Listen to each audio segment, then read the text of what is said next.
The example here, or the test problem sample here, is you're going to do a hypothesis, and I've called out a t-test. And the reason you're going to call out a t-test here is because, as you'll see, there is no standard deviation for the population that's been given or that is known.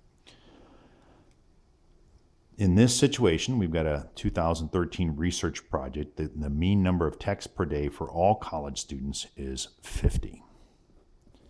So that's going to be an important number, because what you're going to want to do is try to determine what they'd like to determine if Claremont students were more prone to texting than all other college students during class.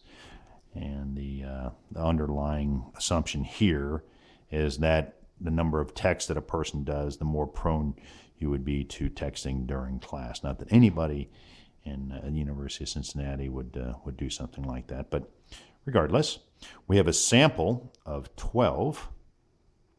So our n is equal to 12, and our mean x bar is equal to 82.5, and our sample standard deviation is 59.5.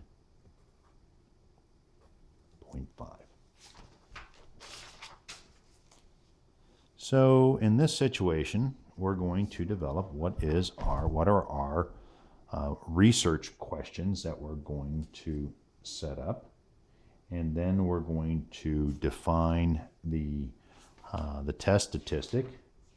And this is all from chapter 9, by the way. So the formula we're going to use here, if you go back to chapter 9, is we're going to use T is equal to x bar minus mu sub 0 over sigma over the square root of your sample. So you would have to be given all this in order to solve the problem, and you'd also have to be given this formula here, which, by the way, is on page 427, and it is formula 9.1.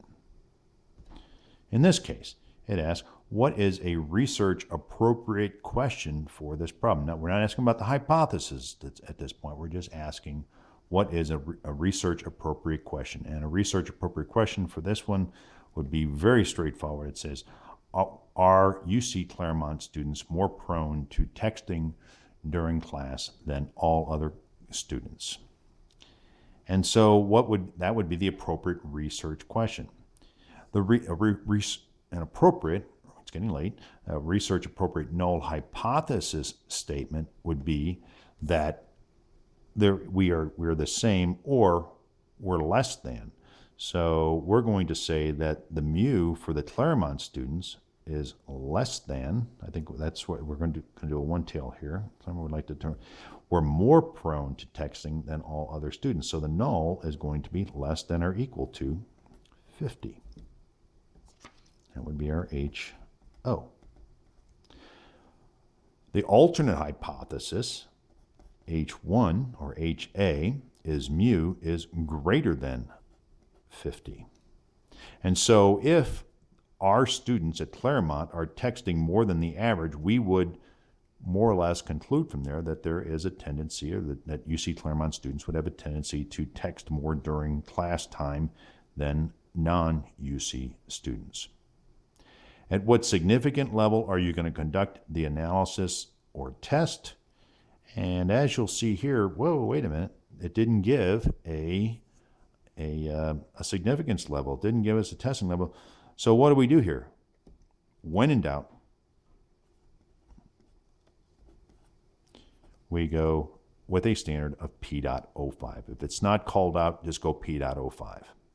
Is this a one-tail or two-tail analysis? Clearly, it's a one-tail, and the reason you knew that was a one-tail is because are more prone to texting, correct? So you get a sense of direction there. And so what is the test value? And the test value here is equal to x bar, which is 82.5, minus 50 over sigma, actually this is sigma, which is 59.5 over the square root of 12. And let's run that out real quickly. Is that if you take 82.5 minus 50, that's 32.5. Get my hands free. 32.5 over 59.5 divided by the square root of 12. The square root of 12, if you run it through your calculator, 12 square root is equal square root, and then 12 is equal to 3.46. And you keep running this out for us mere mortals. The numbers will be a lot easier on the exam because you won't have to have access to a calculator again. And if you do need, I'll be your human calculator as before. So 59, I'm going to take the lower number, 59.5 divided by 3.46 is equal to 17.19, so 32.5 divided by 17.19 is 32.5 divided by 17 point, let's just round it up to 2, is 1.88.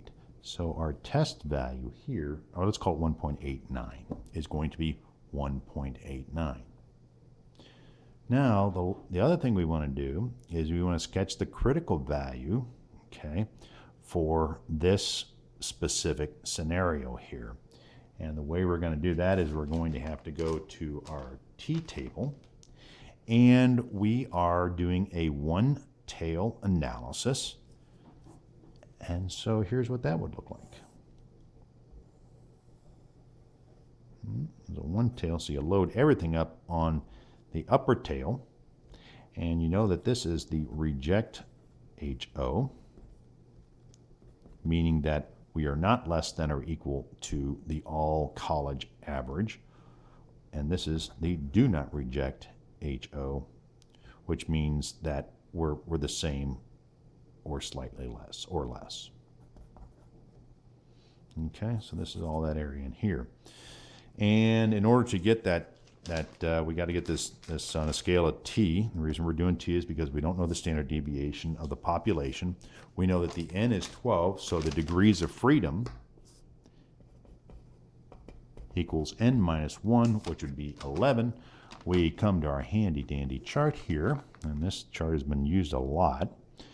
And we know that, what did we do this at? We did it at a p.05, and so our degrees of freedom is 11, and our value is 0.05, and so our test statistic, our critical value is 1.796. 796. So this, now it becomes really simple as to why we're going to accept or reject. And we take 1.89, run it against the 1.796, and what we find is that we're going to reject HO, and alternatively, we're going to accept HA, which is that at UC Claremont, we have a tendency to text more than the all-college average. Now, these are somewhat fictitious numbers, but so don't get overly concerned. So what you would do is you would reject the null because you ended up out here, and then you would accept, always got to come back and accept the alternate if you reject the null. And then as far as would you expect the test statistic p-value to be less than p.05? Absolutely, because you've rejected HO, so therefore this has to be less than 0.05. And it's going to come in 1.89, 1.796. It's going to be dangerously close. This is probably going to come in at about 0.043 or something along that line. But I'm not going to ask you for that specific number in the exam. I just want to make sure that you understand that as soon as you see this rejection situation coming up, or you see a p-value that's less than the standard that you established, you're going to reject your null hypothesis. And so what are the business implications and recommendations? This one, you would come back and potentially say, what we have discovered is that UC Claremont students have a tendency to text more than other students. So therefore, we would also, by extension, expect that our students would be more inclined to text during class, and this is at a 95% confidence level. And the other way we know this, and this is part of the explanation, you got to come back and not just say, hey, you reject and stop it there.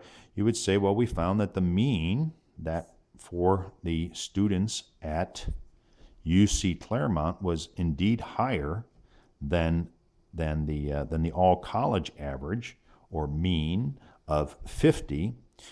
And the way we knew that is by running this against the critical value and critical analysis technique, and we found that the number was greater than 1.796, and therefore we rejected HO.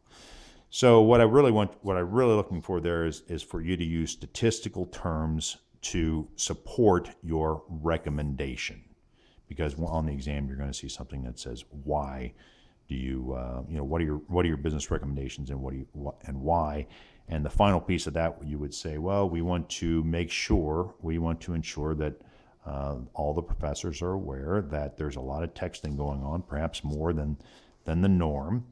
And so the business implication recommendations, since we found that we were higher than others, is that we might want to make sure that in our syllabus, just something as simple as being in the syllabus, make sure everybody knows that, hey, texting in class, unless it's an emergency, is not an accepted norm for the university.